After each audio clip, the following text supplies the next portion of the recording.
ہارون رشید کے زمانے میں بہلول رحمۃ اللہ علیہ نامی بزرگ گزرے ہیں۔ وہ مجذوب اور صاحب حال تھے۔ ہارون رشید ان کا بڑا احترام کرتے تھے۔ ہارون رشید کی بیوی زبیدہ خاتون بھی ایک نیک اور پارسا عورت تھیں۔ اس نے اپنے محل میں 1000 ایسی خادمائیں رکھی ہوئی تھیں جو قرآن کی حافظہ اور قاریات تھیں۔ ان سب کی ڈیوٹیاں مختلف شفٹوں میں لگی ہوئی تھیں۔ چنانچہ اس کے محل سے 24 گھنٹے ان بچیوں کے قرآن پڑھنے کی آوازیں آ رہی ہوتی تھیں۔ اس کا محل قرآن کا گلشن محسوس ہوتا تھا۔ ایک دن ہارون رشید اپنی بیوی کے ساتھ دریا کے کنارے ٹہل رہے تھے کہ ایک جگہ بہلول دانا رحمت اللہ علیہ کو بیٹھے ہوئے دیکھا۔ انہوں نے کہا السلام علیکم۔ بہلول دانا رحمت اللہ علیہ نے جواب دیا وعلیکم السلام۔ ہارون رشید نے کہا کہ بہلول کیا کر رہے ہو؟ انہوں نے کہا کہ میں ریت کے گھر بنا رہا ہوں۔ انہوں نے پوچھا کہ کس کے لیے بنا رہے ہو؟ بہلول نے جواب دیا کہ جو آدمی اس کو خریدے گا میں اس کے لیے دعا کروں گا کہ اللہ رب العزت اس کے بدلے اس کو جنت میں گھر عطا فرما دے۔ بادشاہ نے پوچھا کہ بہلول اس گھر کی قیمت کیا ہے؟ انہوں نے کہا کہ 1 دینار۔ ہارون رشید نے سمجھا کہ یہ ایک دیوانے کی بڑھ ہے، لہذا وہ چلے گئے۔ ان کے پیچھے زبیدہ خاتون آئیں۔ انہوں نے بہلول رحمت اللہ علیہ کو سلام کیا، پھر پوچھا کہ بہلول کیا کر رہے ہو؟ انہوں نے کہا کہ میں ریت کے گھر بنا رہا ہوں۔ انہوں نے پوچھا کہ کس کے لیے بنا رہے ہو؟ بہلول رحمت اللہ علیہ نے جواب دیا کہ جو آدمی اس گھر کو خریدے گا اس کے لیے دعا کروں گا کہ یا اللہ اس کے بدلے اس کو جنت میں گھر عطا فرما دے۔ انہوں نے پوچھا کہ بہلول اس گھر کی قیمت کیا ہے؟ بہلول نے کہا کہ 1 دینار۔ زبیدہ خاتون نے 1 دینار نکال کر اس کو دے دیا اور کہا کہ میرے لیے دعا کر دینا۔ وہ دعا کروا کر چلی گئی۔ رات کو جب ہارون رشید سوئے تو انہوں نے خواب میں جنت کے مناظر دیکھے، آبشاریں، مرغزاریں اور پھل پھول وغیرہ دیکھے۔ اس کے علاوہ بڑے اونچے اونچے خوبصورت محلات بھی دیکھے۔ ایک سرخ یاقوت کے بنے ہوئے محل پر انہوں نے زبیدہ کا نام لکھا ہوا دیکھا۔ ہارون رشید نے سوچا کہ میں دیکھوں تو صحیح کہ یہ میری بیوی کا گھر ہے۔ وہ محل میں داخل ہونے کے لیے جیسے ہی دروازے پر پہنچے تو ایک دربان نے انہیں روک لیا۔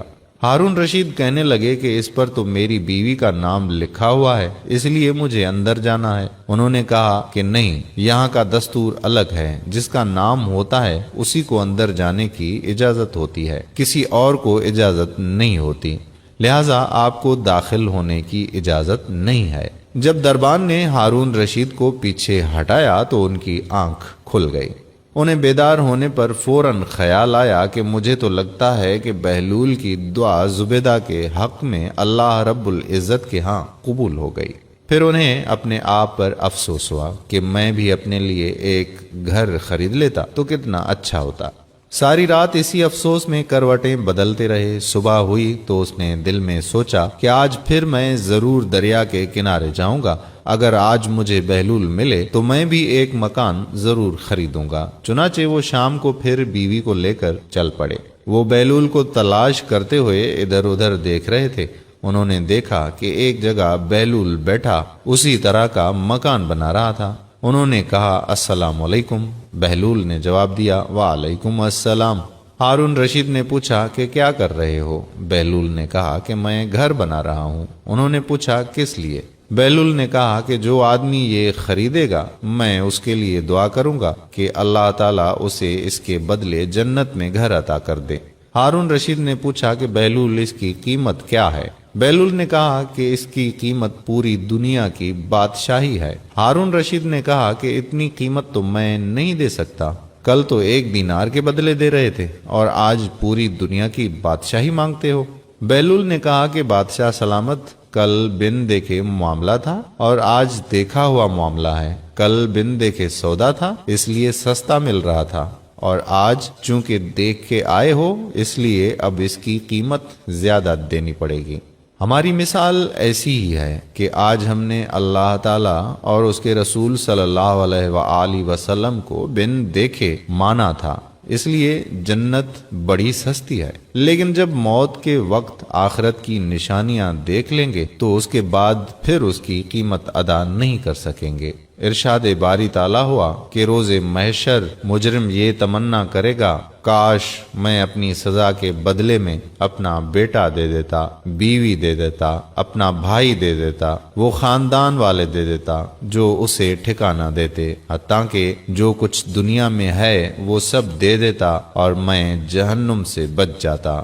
فرمایا ہرگز نہیں، ہرگز نہیں۔ اللہ تعالیٰ مجھ گنہگار سمیت ہم سب مسلمانان عالم کو عین صراط مستقیم پر چلاتے ہوئے ہم سب کا خاتمہ بالخیر فرمائے اور روز قیامت سب کے نامہ اعمال دائنے ہاتھ میں تھماتے ہوئے میرے پیارے رسول حضرت محمد مصطفیٰ احمد مجتبیٰ صلی اللہ علیہ وآلہ وسلم کے پڑوس میں جگہ عطا فرمائے، آمین ثم آمین یا رب العالمین۔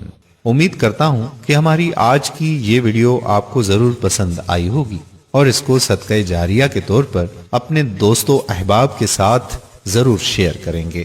اگر آپ نے ابھی تک ہمارا پیج پیارا اسلام لائک نہیں کیا تو ابھی سے لائک کر کے فالو کر دیجئے اور ساتھ ساتھ ہمارے یوٹیوب چینل پیارا اسلام کو بھی سبسکرائب کر دیجئے تاکہ ہم ایسی مزید معلوماتی اور دلچسپ ویڈیوز آپ تک پہنچاتے رہیں۔ جزاک اللہ خیرہ۔ السلام علیکم ورحمۃ اللہ وبرکاتہ۔